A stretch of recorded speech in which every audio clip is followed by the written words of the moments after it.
Première épître aux Corinthiens, chapitre 12.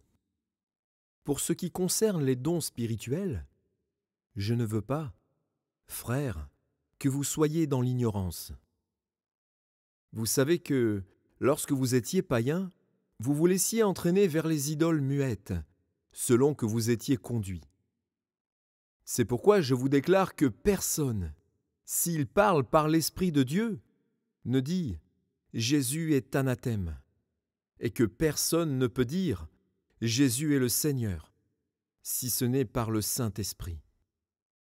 Il y a diversité de dons, mais le même Esprit, diversité de ministères, mais le même Seigneur, diversité d'opérations, mais le même Dieu qui opère tout en tous. Or, à chacun la manifestation de l'Esprit est donnée pour l'utilité commune.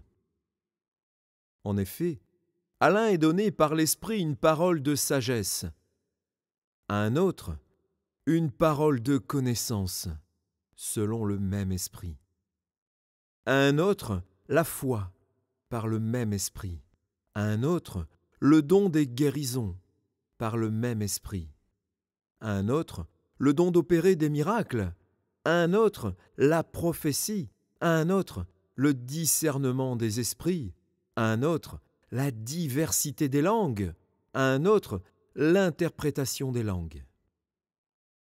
Un seul et même esprit opère toutes ces choses, les distribuant à chacun en particulier comme il veut. Car, comme le corps est un et a plusieurs membres, et comme tous les membres du corps, malgré leur nombre, ne forment qu'un seul corps, ainsi en est-il de Christ. Nous avons tous, en effet, été baptisés dans un seul esprit, pour former un seul corps, soit juif, soit grec, soit esclave, soit libre, et nous avons tous été abreuvés d'un seul esprit. Ainsi le corps n'est pas un seul membre, mais il est formé de plusieurs membres. Si le pied disait « Parce que je ne suis pas une main, je ne suis pas du corps », ne serait-il pas du corps pour cela ? Si le pied disait « Parce que je ne suis pas une main, je ne suis pas du corps », ne serait-il pas du corps pour cela ? Et si l'oreille disait « Parce que je ne suis pas un œil, je ne suis pas du corps », ne serait-elle pas du corps pour cela ? Si tout le corps était œil, où serait l'ouïe ? S'il était ouïe, où serait l'odorat ? Maintenant, Dieu a placé chacun des membres dans le corps comme il l'a voulu. Si tous étaient un seul membre, où serait le corps ? Maintenant donc il y a plusieurs membres et un seul corps. L'œil ne peut pas dire à la main « Je n'ai pas besoin de toi », ni la tête dire aux pieds « Je n'ai pas besoin de vous », mais bien plutôt, les membres du corps qui paraissent être les plus faibles sont nécessaires. Et ceux que nous estimons être les moins honorables du corps, nous les entourons d'un plus grand honneur.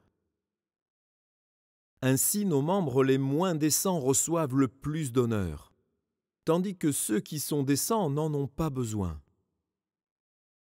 Dieu a disposé le corps de manière à donner plus d'honneur à ceux qui en manquaient, afin qu'il n'y ait pas de division dans le corps, mais que les membres aient également soin les uns des autres. Et si un membre souffre, tous les membres souffrent avec lui. Si un membre est honoré, tous les membres se réjouissent avec lui. Vous êtes le corps de Christ, et vous êtes ses membres, chacun pour sa part. Et Dieu a établi dans l'Église premièrement des apôtres, deuxièmement des prophètes, troisièmement des docteurs, ensuite ceux qui ont le don des miracles, puis ceux qui ont les dons de guérir, de secourir, de gouverner, de parler diverses langues. Tous sont-ils apôtres ? Tous sont-ils prophètes ? Tous sont-ils docteurs ? Tous ont-ils le don des miracles ? Tous ont-ils le don des guérisons ? Tous parlent-ils en langue ? Tous interprètent-ils ? Aspirez aux dons les meilleurs, Et je vais encore vous montrer une voie par excellence.